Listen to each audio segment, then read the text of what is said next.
শুরু হচ্ছে ম্যাগাজিন অনুষ্ঠান দর্পণ।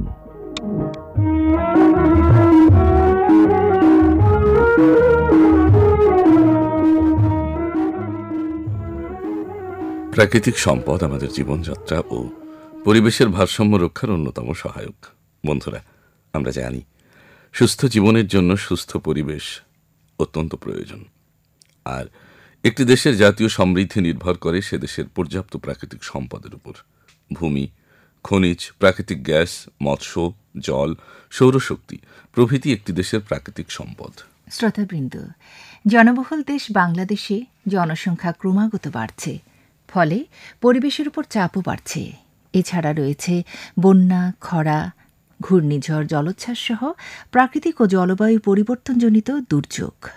উত্তরাঞ্চলে মরুময়তার লক্ষণ, নদ নদীতে লবণাক্ততার বিস্তার, ভূমিক্ষয়, বনাঞ্চল হ্রাস, জলবায়ু পরিবর্তন, আবহাওয়ার অনিশ্চয়তা ও অন্যান্য পরিবেশগত সমস্যা। অথচ প্রাকৃতিক সম্পদকে যথাযথভাবে ব্যবহার করে দারিদ্র্য দূরীকরণ, খাদ্য নিরাপত্তা বিধান এবং উন্নত জীবন মান নিশ্চিত করা সম্ভব। বাংলাদেশের ভূমি অত্যন্ত উর্বর, নরম ও ফসল ফলানোর উপযোগী। উর্বর এই মাটিতে ফসল ফলাতে বেশি পুঁজির প্রয়োজন হয় না। কেবল মাটির সর্বোচ্চ ব্যবহার করে কৃষিজ ফসল, ফুল, ফল, শাকসবজি সহ বনজ সম্পদের প্রসার ঘটিয়ে দেশের আয় বাড়িয়ে রপ্তানি করাও সম্ভব। প্রাকৃতিক সম্পদের মধ্যে খনিজ সম্পদ যে কোনো দেশের সবচেয়ে বড় প্রাকৃতিক সম্পদ। যে দেশে যত বেশি খনিজ সম্পদ থাকে সে দেশ তত বেশি সমৃদ্ধ। বাংলাদেশের প্রধান প্রধান উল্লেখযোগ্য খনিজ দ্রব্যগুলো হল কয়লা, খনিজ তেল, চুনাপাথর, চীনা মাটি, কঠিন শিলা, সিলিকা বালি ও প্রাকৃতিক গ্যাস। প্রিয় বন্ধুরা, বাংলাদেশে প্রাকৃতিক গ্যাসের ক্ষেত্রগুলো কোথায় আছে তা এবার জেনে নেওয়া যাক। হরিপুর, ছাতক, রশিদপুর, হবিগঞ্জ, কৈলাসটিলা, রাখারাবাদ, তিতাস, বেগমগঞ্জ, কুতুবদিয়া, কামতা, সেমুতাং, ফেনী, বিয়ানীবাজার, ফেন্সুগঞ্জ, জালালাবাদ, মেঘনা, বেলাবো, শাহবাজপুর, সাঙ্গু, সালদা নদী, বিরিয়ানা ও মৌলভীবাজার হচ্ছে প্রাকৃতিক গ্যাস ক্ষেত্র। প্রিয় বন্ধুরা, এবার বনজ সম্পদের কথা বলি। বাংলাদেশের বনভূমির মধ্যে সুন্দরবন, মধুপুর ও ভাওয়ালের গড়, চট্টগ্রাম অঞ্চলের পার্বত্য বনভূমি বিশেষভাবে উল্লেখযোগ্য।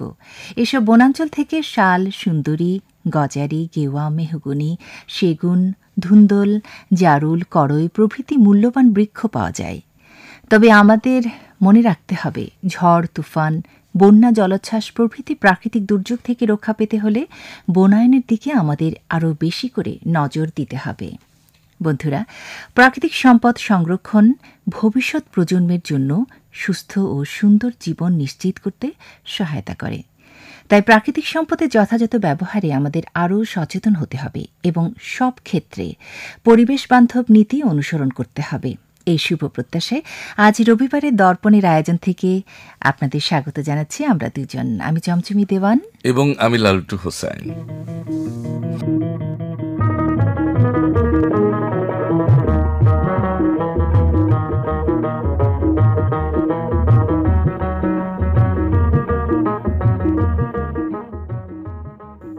শ্রোতা বন্ধুরা, এবারে চটজলদি চোখ বোলাই সূচির পাতাই ঐতিহাসিক ঘটনার উল্লেখযোগ্য কিছু অংশ নিয়ে শুরুতেই সাজানো হয়েছে এই দিনে পর্ব। এরপর আরও শুনবেন সফল ব্যক্তিবর্গের সাফল্যের ইতিকথা নিয়ে সংগ্রামের প্রতিচ্ছবি পর্ব। থাকছে কৃষ্টিকথা, রম্যক্ষণ এবং সবশেষ পরিবেশনা। আমাদের গান পর্বে পুরনো দিনের চলচ্চিত্রের একটি গান শোনাব। তাহলে চলুন উপভোগ করা যাক দর্পণের প্রতিটি আয়োজন।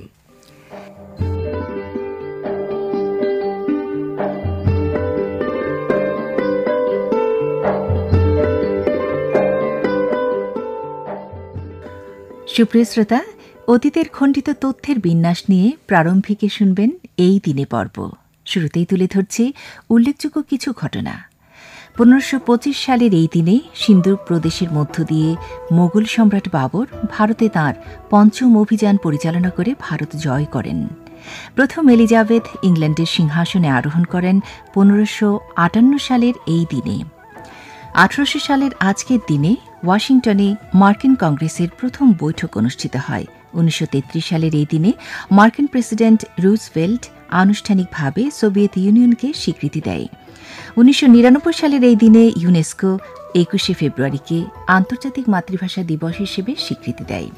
ঐতিহাসিক ঘটনার পর বন্ধুরা এবার জানিয়ে দিচ্ছি বিখ্যাত ব্যক্তিবর্গের জন্মদিনটির কথা। 1936 সালের এই দিনে বাঙালি লেখক, কবি ও প্রাবন্ধিক তারাপদ রায় জন্মগ্রহণ করেন। হাস্য রসাত্মক তথা কৌতুক রসবোধে সম্পৃক্ত রচনার জন্য তিনি সুপরিচিত। রুনা লায়লা বাংলাদেশের প্রখ্যাত সঙ্গীত শিল্পী। তিনি 1952 সালের আজকের দিনে বাংলাদেশের চট্টগ্রামে জন্মগ্রহণ করেন।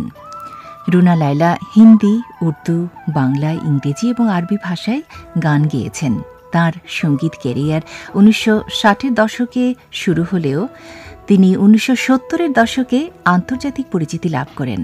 তিনি অসংখ্য চলচ্চিত্র এবং অ্যালবামে গান করেছেন। তাঁর সুর ও কণ্ঠের জন্য বহু পুরস্কারে ভূষিত হয়েছেন তিনি। রুনা লায়লা আধুনিক বাংলা সঙ্গীত ও বাংলাদেশের এক অমূল্য রত্ন। প্রিয় বন্ধুরা, জন্মদিন মানে উৎসব আয়োজন। আজ আপনাদের যাদের জন্মদিন, দর্পণ পরিবারের পক্ষ থেকে রইল অপরাণ শুভেচ্ছা, শুভ জন্মদিন। প্রিয় বন্ধুরা, এই দিনে বরেণ্য ব্যক্তিবর্গদের মাঝে যারা প্রয়াত হয়েছেন তাদের কথা এবার শ্রদ্ধায় স্মরণ করতে চাই। 1858 সালের আজকের এই দিনে রবার্ট ওয়েন পরলোক গমন করেন। তিনি ব্রিটিশ সমাজ সংস্কারক ও কল্পলৌকিক সমাজতন্ত্র ও সমবায় আন্দোলনের পথিকৃৎ। 1931 সালের আজকের এই দিনে হরপ্রসাদ শাস্ত্রী পরলোক গমন করেন। তিনি বিখ্যাত বাঙালি ভারততত্ত্ববিদ, সংস্কৃত বিশারদ, সংরক্ষণবিদ ও বাংলা সাহিত্যের ইতিহাস রচয়িতা। দেবকী কুমার বসু, তিনি বাংলা চলচ্চিত্রের শীর্ষ পরিচালক, লেখক ও অভিনেতা। 1971 সালের এই দিনে তিনি প্রয়াত হন। অঞ্জলি মুখোপাধ্যায়, বিশিষ্ট নজরুল গীতি গায়িকা ও চিকিৎসক। 1983 সালের আজকের এই দিনে তিনি মৃত্যুবরণ করেন। বন্ধুরা, আজকের দিনে যারা মৃত্যুবরণ করেছেন তাদের প্রতি রইল অসীম শ্রদ্ধা।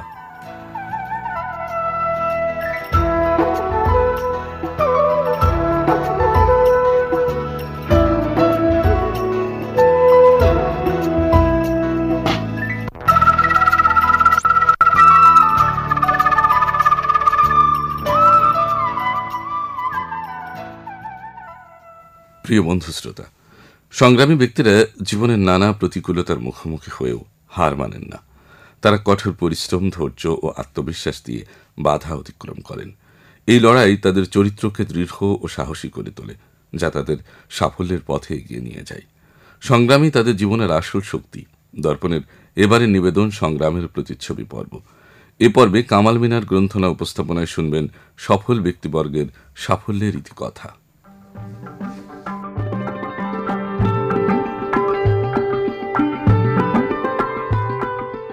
সুপ্রিয় শ্রোতা, আমন্ত্রণ জানাচ্ছি বাংলাদেশ বেতারের দর্পণ ম্যাগাজিন অনুষ্ঠানের সংগ্রামের প্রতিচ্ছবি পর্বে। আজ আমরা এসেছি রাজধানীর মগবাজারে। এখানে আমরা কথা বলবো একজন সংগ্রামী মানুষের সাথে। আমার নাম হচ্ছে খন্দকার মোহাম্মদ জাহাঙ্গীর হোসেন। মার্কেটিংয়ের উপরে অনার্স মাস্টার্স করেছে। চাকরি না করে নিজে একটি প্রতিষ্ঠানের মালিক হয়েছেন, উদ্যোক্তা হলেন, সেই গল্প শুনব। প্রথম থেকে আসলে আমার একটা চিন্তা ভাবনা ছিল যে আমি কখনো আসলে চাকরি করব না। পরিবারের অনেকেই সরকারি চাকরি করতেন, বেসরকারি চাকরি করতেন। আমি যখন দেখতাম যে আসলে তাদের চাকরির যে বিষয়টা, সেটার মধ্যে একটা বাইন্ডিংস ছিল, 9টা 5টার মধ্যে কাজ করতে হবে।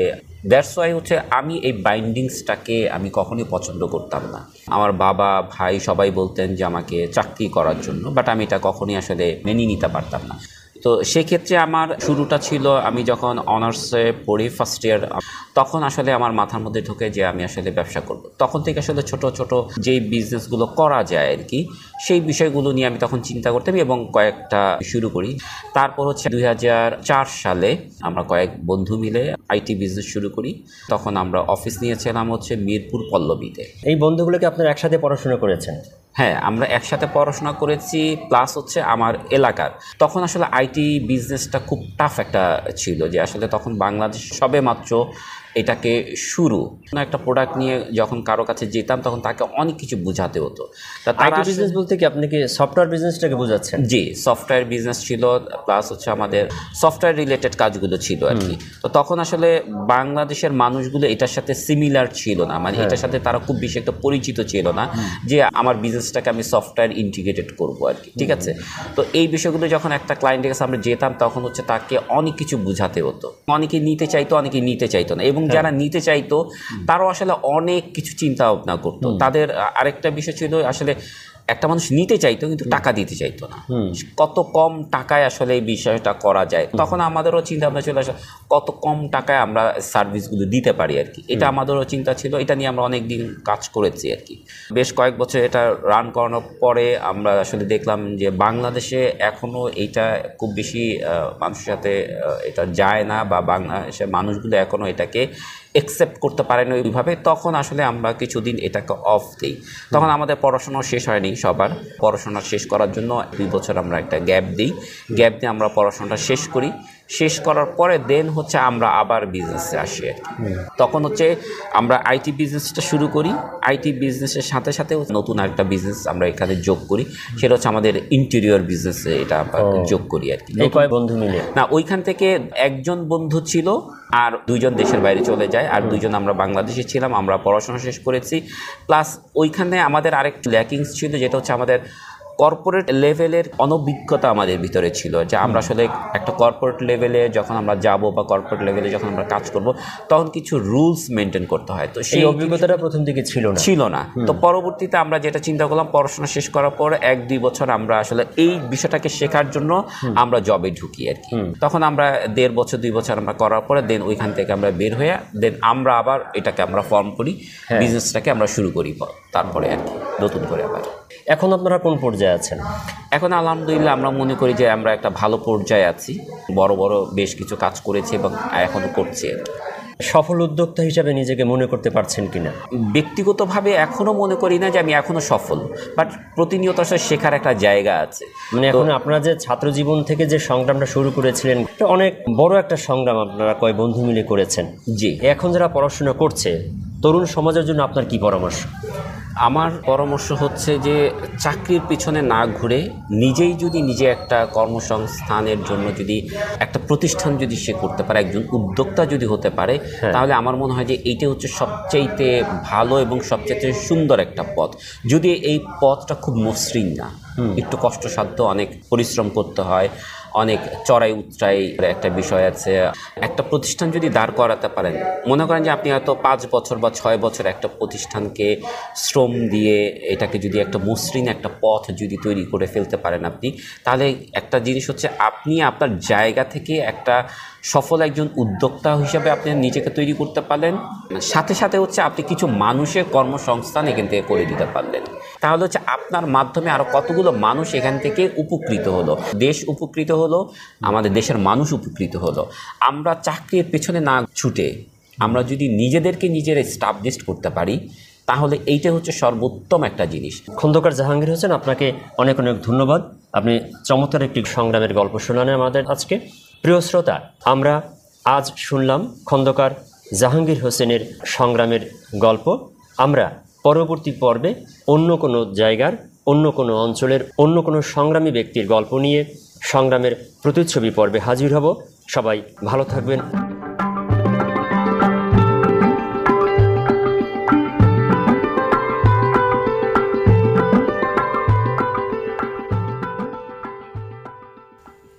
বন্ধু শ্রোতা, কৃষ্টিকথা, সংস্কৃতি ও সাহিত্য বিষয়ে লেখা বা আলোচনা যা কোনো অঞ্চলের ঐতিহ্য, জীবনধারা, মূল্যবোধ ও সৃষ্টিশীলতার পরিচায়ক।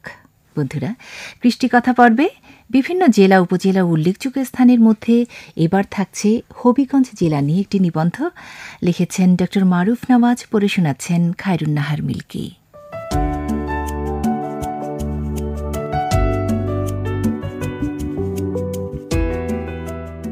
হবিগঞ্জ বাংলাদেশের একটি ঐতিহাসিক ও প্রাকৃতিক সৌন্দর্যে ভরপুর স্থান। বাংলাদেশের উত্তর পূর্বাঞ্চলে অবস্থিত সিলেট বিভাগের অন্তর্গত এই জেলা তার প্রাকৃতিক বৈচিত্র্য, চা বাগান এবং ঐতিহাসিক গুরুত্বের জন্য পরিচিত।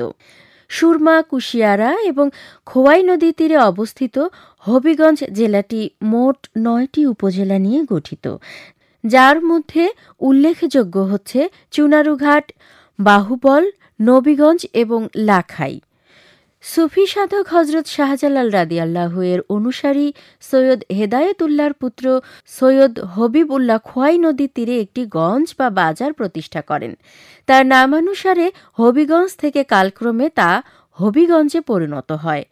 ইংরেজ শাসনামলে 1867 সালে হবিগঞ্জকে মহকুমা ঘোষণা করা হয় এবং সর্বশেষে 1984 সালের 1 মার্চ হবিগঞ্জ জেলায় উন্নীত হয়। হবিগঞ্জের ইতিহাস খুবই সমৃদ্ধ। মুক্তিযুদ্ধের সময় এই অঞ্চলের মানুষ অসামান্য সাহসিকতার পরিচয় দিয়েছেন। এছাড়াও এখানে বিভিন্ন ক্ষুদ্র নৃগোষ্ঠীর মানুষও বসবাস করছে, যাদের নিজস্ব ঐতিহ্য এবং সংস্কৃতি জেলার সংস্কৃতিকে আরও বৈচিত্র্যময় করেছে। চা বাগানের জন্য এই অঞ্চল বিখ্যাত এবং পাহাড়ি ও সবুজ চা বাগানগুলো পর্যটকদের জন্য একটি আকর্ষণীয় গন্তব্য। বাহুবল, মাধবপুর এবং চুনারুঘাট এলাকায় চা বাগানের বিস্তৃত দৃশ্য সত্যিই মনোমুগ্ধকর। চা শিল্প ছাড়াও কৃষি এই জেলার অর্থনীতিতে একটি বড় অংশ। এখানে ধান, পাট, সবজি এবং ফলমূল উৎপাদন করা হয়। হবিগঞ্জের কৃষি পণ্যের একটি উল্লেখযোগ্য অংশ দেশের অন্যান্য অঞ্চলে সরবরাহ করা হয়, যা অর্থনীতিতে বড় ভূমিকা রাখছে। হবিগঞ্জের বিখ্যাত দর্শনীয় স্থানগুলোর মধ্যে রেমা কালেঙ্গা বন্যপ্রাণীর অভয়ারণ্য উল্লেখযোগ্য। এই অভয়ারণ্যটি বিভিন্ন বন্যপ্রাণীর আবাসস্থল এবং প্রাকৃতিক সৌন্দর্য উপভোগের জন্য এটি একটি চমৎকার স্থান। এছাড়াও বানিয়াচং, যা পৃথিবীর অন্যতম বৃহৎ গ্রাম হিসেবে পরিচিত, তাও পর্যটকদের জন্য একটি আকর্ষণীয় স্থান। হবিগঞ্জের ঐতিহ্য সমৃদ্ধ। এখানে আছে অনেক প্রাচীন ঐতিহাসিক স্থাপনা। মাধবপুর লেক সেই ঐতিহ্যের এক উজ্জ্বল নিদর্শন। টিলার মাঝখানে এই লেকটি এক অপার সৌন্দর্য নিয়ে পর্যটকদের মন কাড়ে। এখানে নীরবতা ও প্রকৃতির শান্তি এক হয়ে পরিবেশকে এক অন্যরকম সুর ও ছন্দে ভরিয়ে রাখে। হবিগঞ্জের অনেক চা বাগান রয়েছে, যা পর্যটকদের জন্য বিশেষ আকর্ষণীয়। চুনারুঘাটে অবস্থিত টি এস্টেট ও চা বাগানগুলো বাংলাদেশের অন্যতম বৃহৎ এবং সুন্দর চা বাগান হিসেবে পরিচিত। হবিগঞ্জে আরও রয়েছে বিখ্যাত সাতছড়ি জাতীয় উদ্যান, যেখানে বিপুল প্রজাতির বন্যপ্রাণী ও উদ্ভিদের দেখা মেলে। এই উদ্যানটি ভ্রমণ পিয়াসুদের কাছে খুবই জনপ্রিয়। প্রকৃতির নিঃশব্দ সৌন্দর্য উপভোগ করার জন্য এটি একটি আদর্শ স্থান। হবিগঞ্জের মানুষের জীবনধারা গ্রাম্য ও সরল। চা শ্রমিক থেকে শুরু করে স্থানীয় জনগোষ্ঠী সবাই একে অপরের সাথে মিলেমিশে শান্তিপূর্ণভাবে বসবাস করে। এই জেলার অন্যতম প্রধান উৎসব হল বৈশাখী মেলা, যা নতুন বাংলা বছরের আগমনে পালন করা হয়। এ মেলা স্থানীয় মানুষের কাছে যেমন আনন্দের, তেমনি এই মেলা তাদের ঐতিহ্যকেও তুলে ধরে।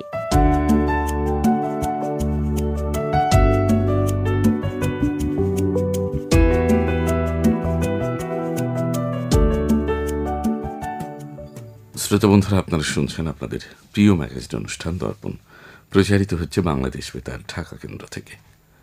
বন্ধুরা, রম্যকথা বাংলা সাহিত্যের একটি বিশেষ ধারা, যা হাস্যরস এবং মজার বিষয়বস্তুর মাধ্যমে পাঠকদের আনন্দ প্রদান করে।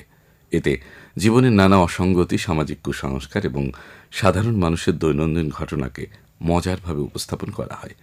এ পর্বে কৌতুক সংগ্রহ সংকলন উপস্থাপন করেছেন ফারজানা সাগির শশী। পল্টু খুবই দুষ্ট। তো একদিন স্কুল থেকে এসে পল্টু তার বাবাকে বলছে, আব্বা আব্বা 2 + 3 কত হয়? এই যোগটা স্কুলে পারি নাই, তাই স্যার আমাকে আজকে খুব মারছে। এবার পল্টুর বাবা পল্টুকে বলল, অসভ্য, বেয়াদব, এই সহজ অঙ্কটাও তুই করতে পারস নাই? যা ক্যালকুলেটর নিয়ে আয়, হিসাব করে বলে দিচ্ছি। মক্কেল গেল গোয়েন্দা বিভাগে চাকরির ইন্টারভিউ দিতে, কিন্তু চাকরিটা তার হলো না, কারণ প্রশ্নকর্তা মক্কেলকে জিজ্ঞেস করল, আচ্ছা আপনি বলুন তো, কেন চোর সব সময় চুরি করতে এসে ফিঙ্গারপ্রিন্ট রেখে যায় আরে স্যার, এটা আপনি কোনো প্রশ্ন করলেন নাকি? এটা তো একদম সোজা উত্তর। উত্তরটা হইল গিয়া চোর বেশিরভাগ সময় অশিক্ষিত হয়, তাই আঙ্গুলের ছাপ রেখে যায়। শিক্ষিত হইলে অবশ্যই সাইন করে যাইতো। একদিন আমার চাচি চাচার সাথে ঝগড়া লেগে বলল, এই শোনো, আমি তোমার সবকিছু রেখে কিন্তু বাপের বাড়ি চলে যাব, কারণ তুমি বিয়ের আগে আমারে বলছো যে রাজ রানীর মতো করে রাখবে। এখন তো দেখছি তুমি আমাকে দাসীর মতো খাটিয়ে মারছো। চাচা বলল, কি করব বউ, কো সারা দেশ থেকে তো রাজতন্ত্র উঠে গেল। এক বান্ধবী আরেক বান্ধবীর সাথে অনেক দিন পর দেখা, তো এক বান্ধবী আরেক বান্ধবীকে দেখলো যে সে বিয়ে করে ফেলেছে। তখন সে বলল, কি ব্যাপার দোস্ত, তুই বিয়ে করে ফেলাইলি? ওমা, আবার তো দেখি এত খাটো লোককে তুই বিয়ে করলি। তুই না বলছিস খাটো লোক বিয়ে করবি না? এবার দ্বিতীয় বান্ধবী বলছে, আরে বুঝলি না, বিপদ যত ছোট হবে ততই তো ভালো। ক্লাসের মধ্যে সব থেকে দুষ্ট ছাত্র হচ্ছে বল্টু। তো একদিন ক্লাসে টিচার সব ছাত্রদের উদ্দেশ্যে বলল, আচ্ছা বলো, পৃথিবীতে বাবা মায়ের পর সবচেয়ে বেশি কে ইন্সপিরেশন দেয়? বল্টু দাঁড়িয়ে বলল, স্যার, বাস কন্ডাক্টর। এই কিভাবে? কেন স্যার, দেখেন না বাস কন্ডাক্টর সবসময় বলে আগে চলুন, আগে চলুন, আগে চলুন। অলসতার চরমতম উদাহরণ বলছি। প্রচন্ড শীতের দিন, চারপাশে কনকনে ঠান্ডা। পাপ্পু হাতে একটা গ্লাস ভর্তি পানি নিয়ে বড় একটা আয়নার সামনে দাঁড়ালো। তারপর অনেকক্ষণ দাঁড়িয়ে থেকে হঠাৎ পানি আয়নার মধ্যে ছুঁড়ে ফেলে দিল। তারপর বলল, যা, 7 দিন পর গোসল করলাম। বল্টু একদিন বসে বসে ডায়েরি লিখছে। তার প্রতিদিনের কাজকর্ম তার ডায়েরিতে লেখার একটা অভ্যাস। তো সে লিখছে, আজকে আমার বোনের সন্তান হবে, কিন্তু আমি জানি না এটা ছেলে হবে নাকি মেয়ে হবে, তাই আমি আমার ডায়েরিতে লিখতে পারলাম না আমি মামা হব নাকি মামি। উকিল এক লোককে বলছে, আচ্ছা, আসামির বিরুদ্ধে আপনার অভিযোগ যে সে বেলচা দিয়ে আপনার মাথা ফাটাইছে, কিন্তু আপনার মাথায় তো কোনো আঘাতের চিহ্ন নাই। জি, তা নাই, কিন্তু একবার বেলচাটার অবস্থাটা দেখেন। আবুল গ্রামের এক সহজ সরল মেয়ের সাথে প্রেম করতে শুরু করলো। একদিন মেয়েটিকে নিয়ে রেস্টুরেন্টে গেল। মেয়েটিকে বলল, বলো তুমি কি খাবে? মেয়েটি খুব লাজুক, তাই সে বলল, আপনি যা খাবেন আমি তাই খাবো। আবুল ওয়েটারকে ডাকলো, ডেকে বলল, আই ওয়েটার, একটা মেনু আনো। এবার মেয়েটি বলল, ও মা, একটা কেন, 2টা আনতে বলেন, আমিও মেনুই খাবো। পিন্টু অনেকদিন পর স্কুলে আসাতে ক্লাস টিচার পিন্টুকে বলল, এই পিন্টু, তুই এতদিন কেন আসিসনি?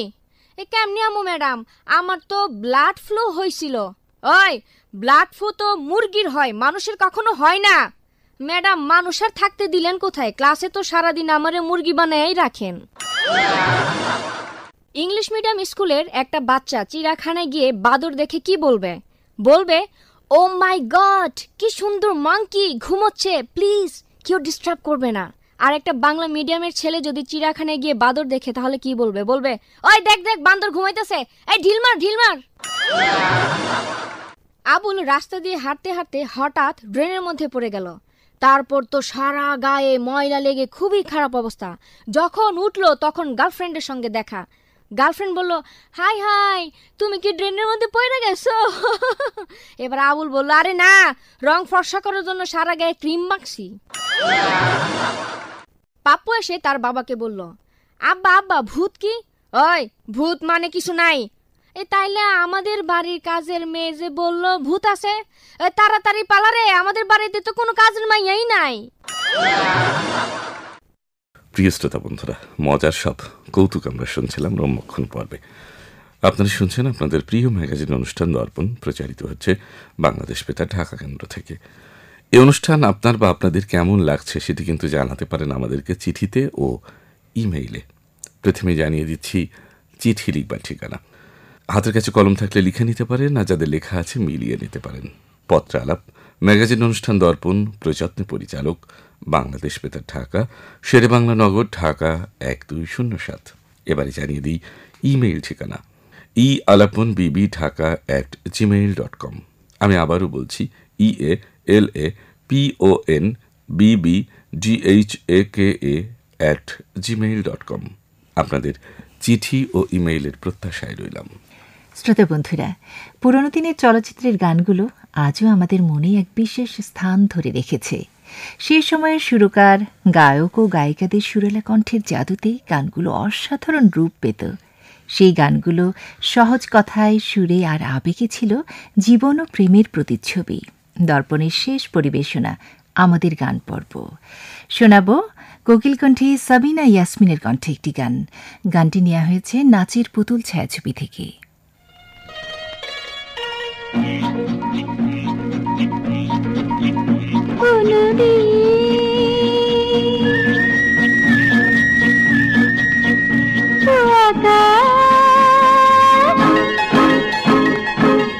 আমি ধরা দিয়েছি,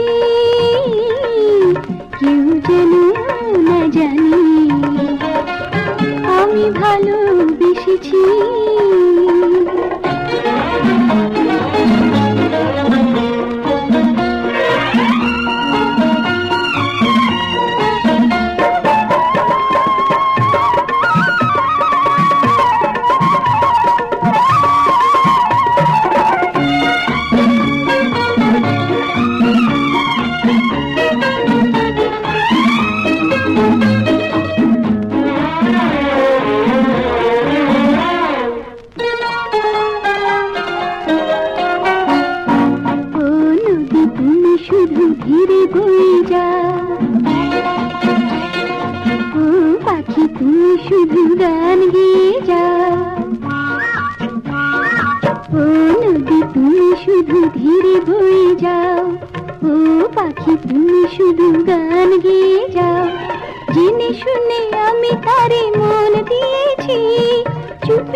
ভালোবেসে তারি পেয়েছি।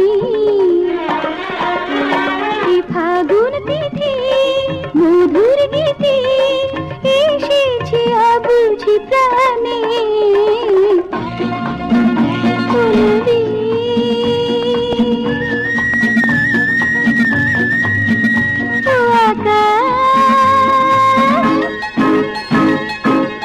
আমি ধরা দিয়েছি, কেউ যেন না জানি আমি ভালোবেসেছি।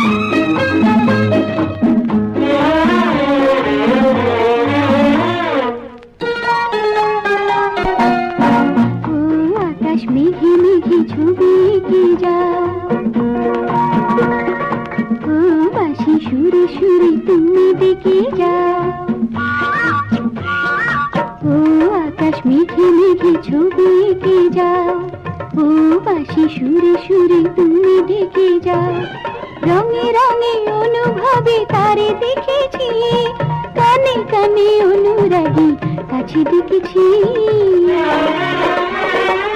আকুল আঁখি বলে নাকি তারে যা বলেছি গানে।